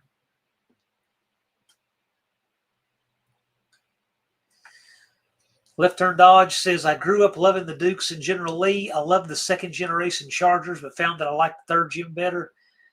Yeah, I mean, that's definitely your style in the photo there. I really like the 68. That's definitely my favorite Charger, but you can have any favorite Charger you want, even a 75. Not that you see many of those. Vintage Adventure Drive says my F-250 currently has the transparent engine option. It's nice and spacious to fix cab mounts and fix a steering column. I've done that job once, cab mounts on an F-150. It can be quite a job. It's really not that bad though. It's not that bad. You got plenty of room to work. Just go ahead and get 2 full bottles of gas because you're going to run out.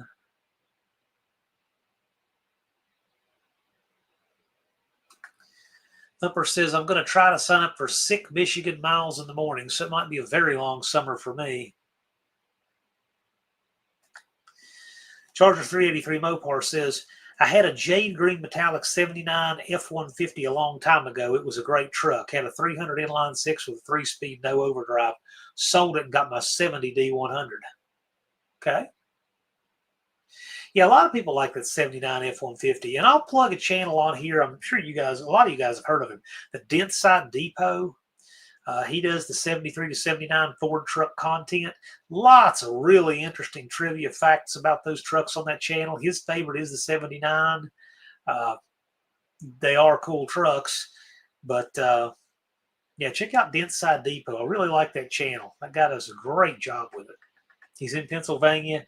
I think he has at least 3 of the trucks personally. Features a lot of them on his channel. But if you want to learn interesting little tidbits of stuff about those trucks, that's your channel. Later, Colleen, Buff, y'all take care. It's an old Beetle. Yeah, that's much worse. They could have at least used one of those modern water-cooled front-wheel drive Beetles, because then they're only ruining, one good thing. When they did that, they ruined 2 good things. JB says the early Chevy 4x4s were all-time 4-wheel drive, no switching it off. This was true of the Dodge trucks, the 10-grill body style. They didn't put the hubs where you go part-time 4-wheel drive until 81.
Okay, I'm back. Mexican Spec says, I see people making Herbies out of the newer Beetles. By that, I mean an air-cooled Beetle. Yeah, the newer air-cooled are still, well, when you say newer, you're talking about the Mexican Beetles they made up into the 90s, right? Junkyard D wants to know if the flag was on the General Lee. Was it? Should be. I'll tell you something about that flag too. So when Bubba Watson bought the first General Lee, Lee 1, he bought it at $110,000 at auction. I said, that's a deal. It's going to be $1 million car one day. I stand by that. He had a sponsor deal at the time. A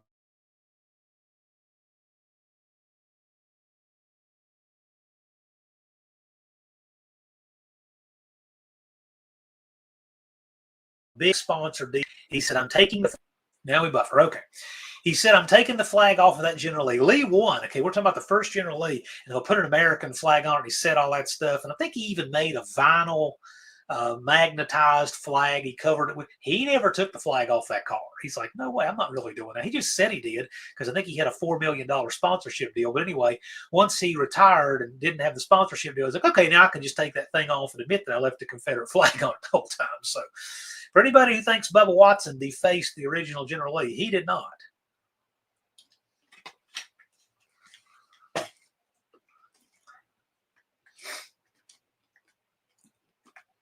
Danny Boyd says, Thumper, you could build a beater poncho of some sort with a 455, call it the Super Duty, picture Mr. Hanky on it. Oh, gosh. No, but I do like the idea of Thumper doing something cool with that wagon. I like it a lot. Vintage Venture Drive says, I've been putting off the cab mounts for almost a year. I finally ordered them. They came in the mail today along with new lower control arm bushings for the Scamp. Cool. Yeah, the ones we did were from Carpenter, and they were fine. They fit okay. They fit fine. The big deal in the one I did was the rust wasn't just the cab mounts. I mean, it was plumb up into the firewall and rockers. It was a huge mess. I spent way more time trying to rebuild that mess and fix all that.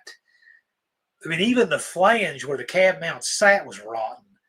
I had a lot to fix on that just to even do it. That was on the passenger side. The driver's side wasn't nearly so bad. And we did floors at the same time. They were trashed. All kinds of stuff passed over. Anyway, we got it all done and painted it all, and it's so much better. Oh, and the other thing, too, is a lot of people don't realize when you have a column shift in those trucks and the cab mounts are gone, they don't shift right because it takes all that out of alignment, too. So, the Inside Depot Rocks, that's a great channel. He does a really good job on that. Hey, if you go to Inside Depot, tell him he needs to come on this show. I've already invited him. Tell him he needs to come on this show. Greg McDonald wants to know if I've been doing any work to the Dart Sport. If you mean by blowing leaves off of it, then yes. That's about it.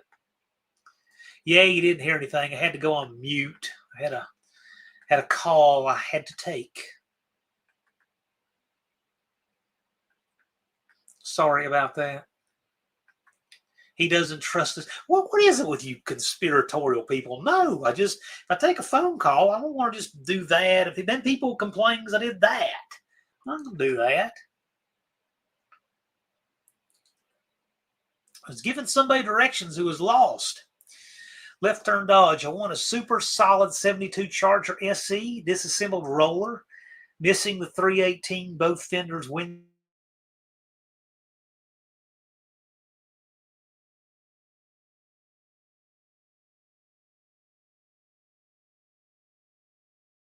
drivers. Nothing to do that. Just cut it up for. No, just take a sawzall to it and say nobody would buy it. Isn't that what you should do? I'm just kidding. Would you guys believe that in 2025 somebody would cut up a 70 Challenger 344 speed car, a shell? It's a rough shell, but just cut one up for just apparently no other reason than scrap when there was an offer to buy it for more? My 76 is full-time 4x4, planning to do the lockout conversion in the future. Yeah, that's a really popular one. A lot of people like to do that. Then they have a high and low two-wheel drive as well in the transfer case. I think we should add in what John's saying, yeah. What happened to the audio? Yeah, I need to skip forward. We heard everything. Oh, it's just fine if you did. It just doesn't go with the stream.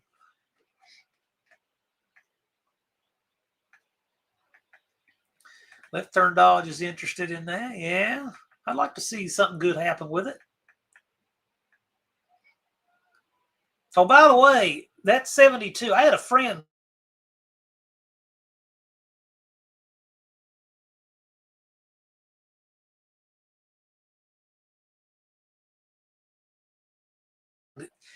stole his stream buffer was killing me. But I had a friend get to the car. He died. His mom tried to sell the car, and somebody just took it to sell and just vanished with it, just stole the car. So it will be interesting. I'd love to get the VIN from her so that if I ever came across it, because that really wasn't right at all to steal that from the family like he did. But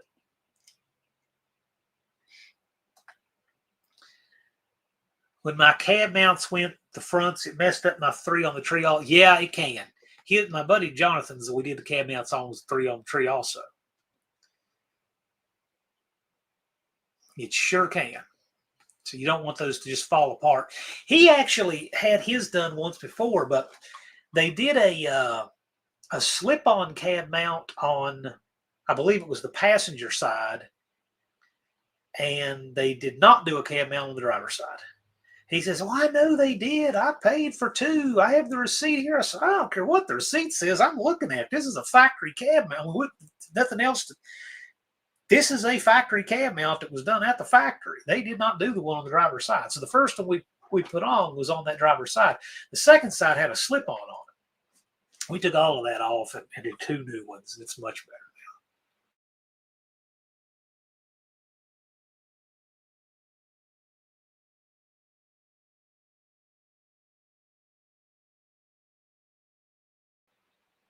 Is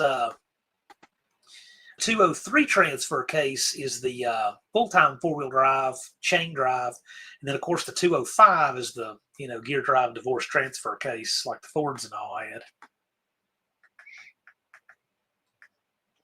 Who here's a lip reader? I'm only a little behind now. I'm catching up. Evans Mopars in Spokane, Washington, but even if you paid $1,500 to ship it, it would still be worth it. You may be able to get it there more economically, maybe.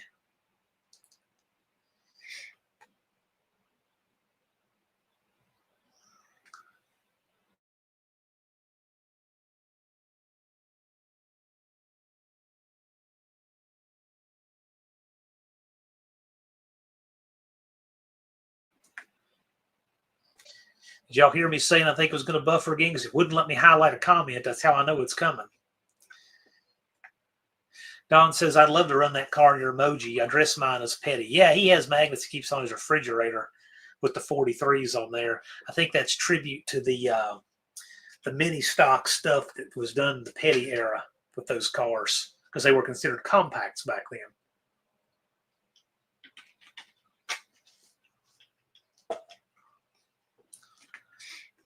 Left Turn Dodge had a 4-speed truck that would raise and lower the cab when you pushed in the clutch. That is awesome. Trying to think how it would do that. Just, man, that's wild. Just that much pressure, I guess, where it's just that rotten. When you push it down, the resistance against the pressure plate where the cab was rotten would move it. That's wild. I know that Dad's Jeep desperately needs a new clutch, and it's not that it's not slipping at all, but I believe that the pressure plate is so worn out in it that even with maximum adjustments, you can't get the engagement right. So really, I think what needs to happen on his, I just need to pull that transmission. I need to pull the clutch and just redo all of that fresh. And the reason I haven't done it is because there's little I like in this life less than pulling a transmission with a transfer case. It is such a pain. It is not my favorite thing at all to do. Even though if I got to do that, the Jeep is nice where it's way up in the air and it's helpful. Danny Boyd says, "I've ridden in a few Fox bodies where I could feel the transmission crossmember pushing up under the floor." Oh, boy. Yikes. My girlfriend just told me silver was $14.50 an ounce in 2018. Yeah, it's $48.91 now. Yeah, I was gonna say if she said it was 14, if she finds an opportunity to buy silver at $14.50 an ounce, but then I see the 2018. Yeah, moved like a half an inch, not a lot. Well, that's a lot. Half inches is a lot if you're talking about cab moving like that. Danny boy felt that cross member push up under acceleration. Yeah, I can see it, especially on a Mopar because you've got the torsion bars that run through that transmission cross member. You have springs bearing on that thing.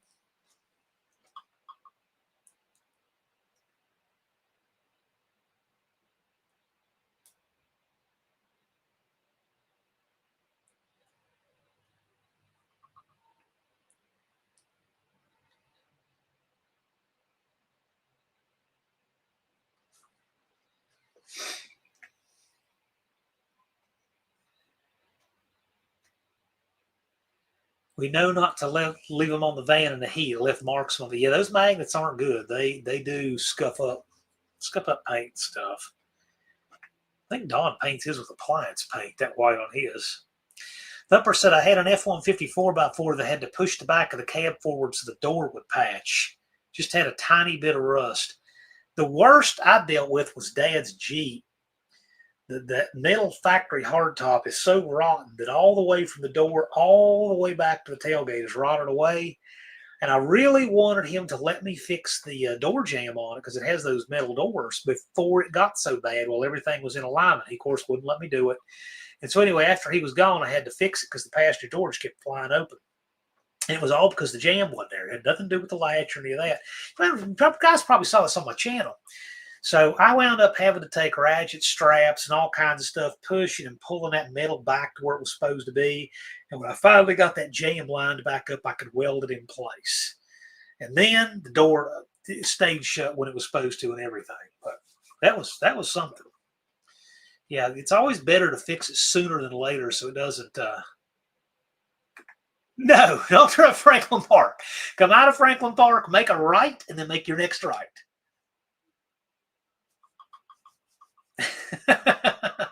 Or if you go off-road through the back of Franklin Park and come out at the pool, just come up that way and make a right. Come out of Franklin Park, turn right, and then you can't really go wrong.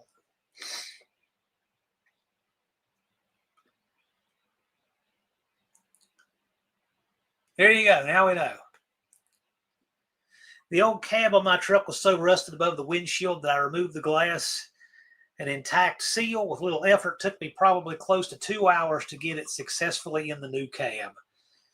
Yeah, that's always the mess, is all that prep work that goes with it. Kind of nice, though, once you got all that done, just putting the new glass back. It's very satisfying to get the glass work done, but it's such a pain to do it. Country homes take me home. If you found Franklin Park, you're almost here. So you get out of Franklin Park, go right, and then another right. Just right and then right. There's nothing else to do. And then take the right at the fork.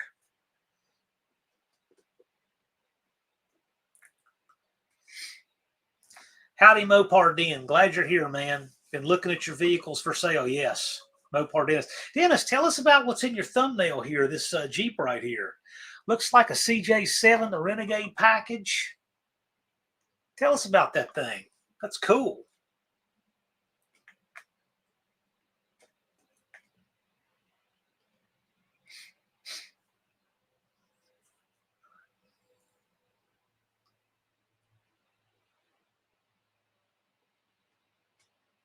Yeah, it's good to see Mopar Den. Mopar Den, you'd see him on my channel occasionally. He was on a live stream I did from Carlisle.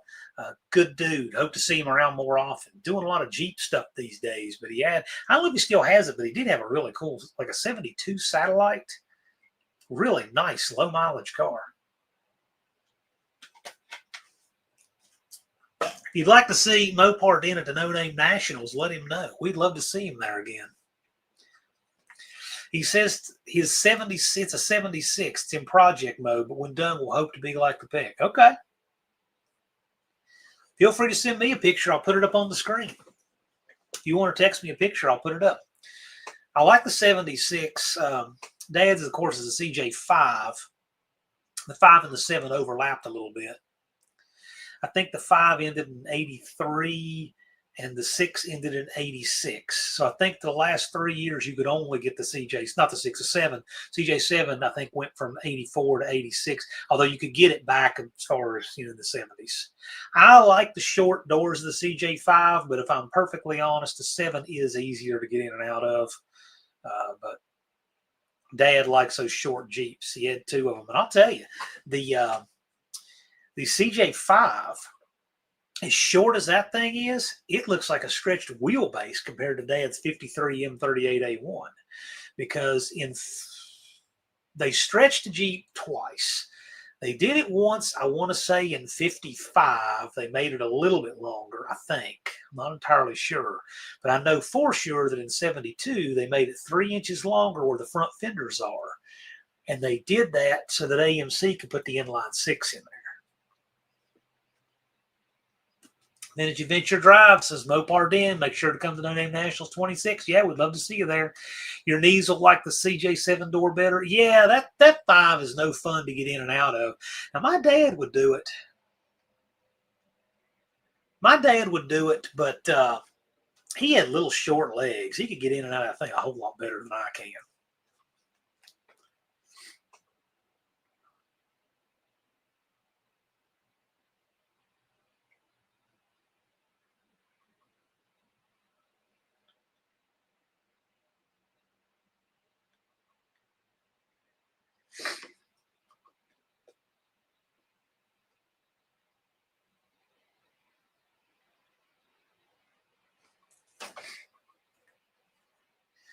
One-Eyed Cat says, us and Mopar Den hooked up just up the road 40 miles. Okay. Trained to Sykes in the first year. It was a haul. Well, it is. It's still a haul, yeah.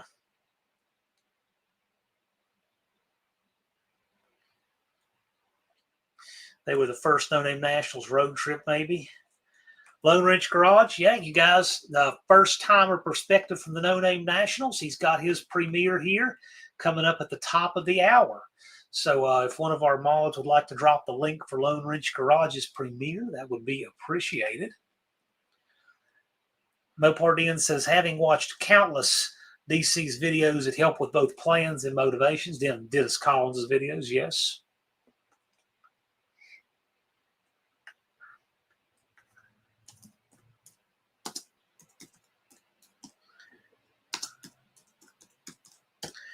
I'm going to fetch that link for you guys for the Lone Wrench Garage.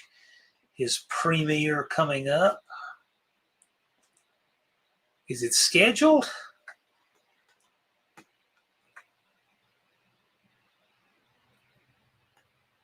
Okay, I'm not seeing it. So here's what I'm going to do. I'm going to put up the, he might have it scheduled, but I'm going to go ahead and drop the link right here to his channel. So Unfinished Projects got that. We're going to go with that. I just wasn't seeing it. Thank you for doing that. I appreciate it, sir.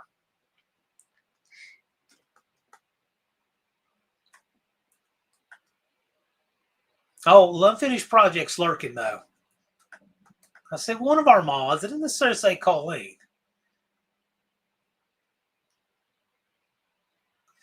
He did assist Mopar Den. You'll have to see what I have this year. Oh, yeah. Dawn stepped it up. Vintage Adventure Drive says, I'm going to be in school for the next few months, but I'm making sure I can make it to No Name Nationals 26. And by end, I'll be an advanced EMT. Yep. Cool, man. Wendy said they drove it straight through from Pennsylvania.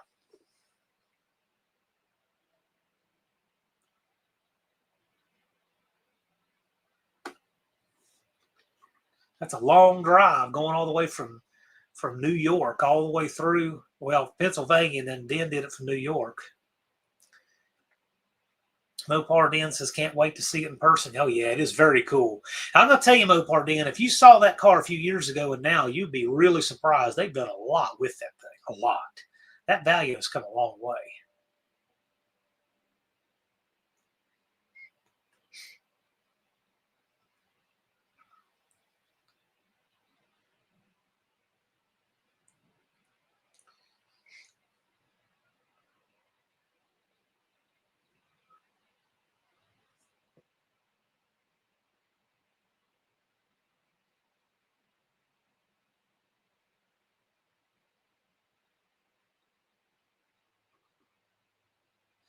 Long day, but it was fun. Yeah, it's a long day for me on that Tuesday. This year was horrible because it took me forever to get that van loaded with that leg like it was. It was just miserable. It was awful. The leg is a lot better now, but it's still far from right. It still really hurts. Hurts all the time. Hurting right now actually because I can't really bend it all the way. I don't have full range of motion, and it's just what I don't know what it is, but it's not right. But it's a lot better than what it was. It's significantly better than it was at No Name Nationals. Yep, one-eyed cat says the Mopar Ding will find you a helmet. Yeah. You got to have a helmet to drive or to ride, but you can do it. Take a ride with the cat.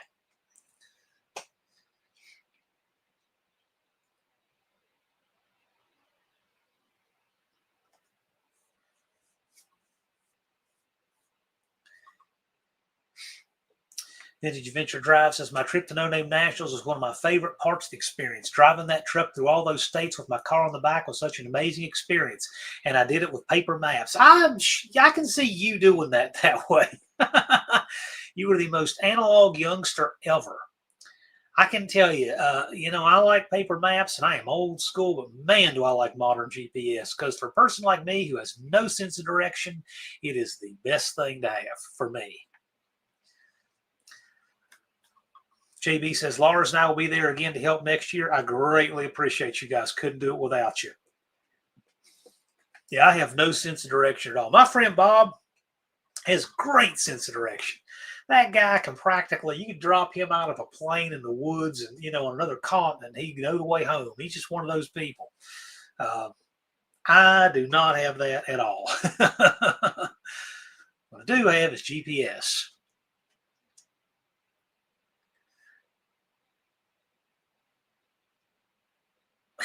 Wendy says yes, and Dawn's killing me with money.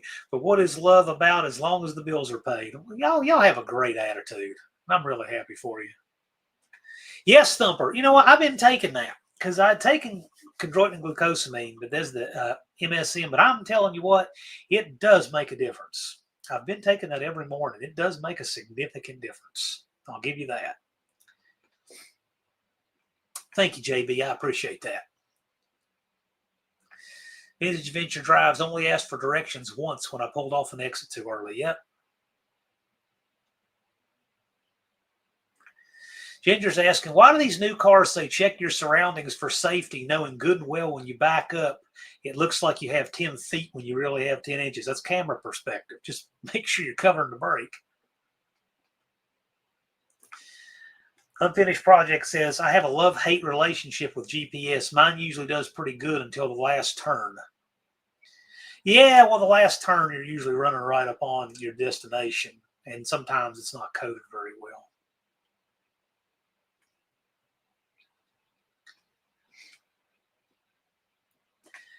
Junkyard D says, is Wendy going to bring a second Valiant in 26?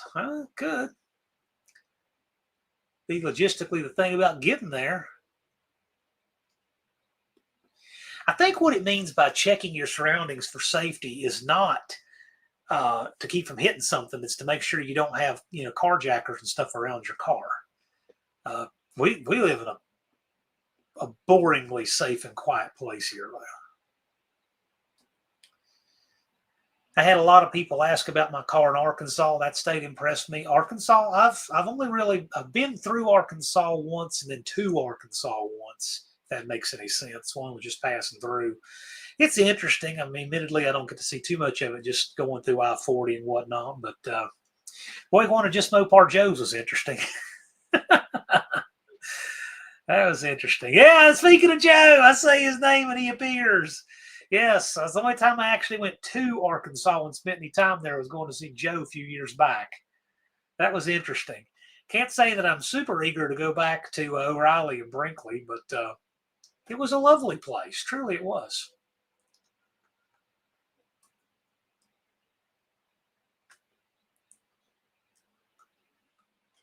Who wants to see an interview with just Mopar Joe? Who wants to see that? We've been threatening to do that forever, and we got to make it happen. We need Joe to help me make that happen. don't want to get on Joe's case or lobby him for time, because he's really doing a lot of building and home and projects and shop. I get it, man. He's a busy dude, but we got to make it happen. Joe says, we built the Top Shot 318, more power than a non-runner 340. Yeah. Yeah, it's true. This is true. Book of JMJ quotes.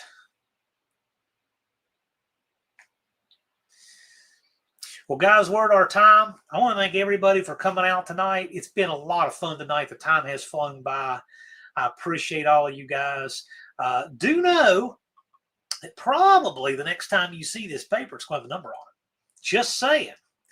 I told y'all my goal was to have a date by Thanksgiving, and we're very, very close. So you'll probably be seeing that soon. Yes, Joe interview needs to happen. Just dropping that reminder while Joe's in here.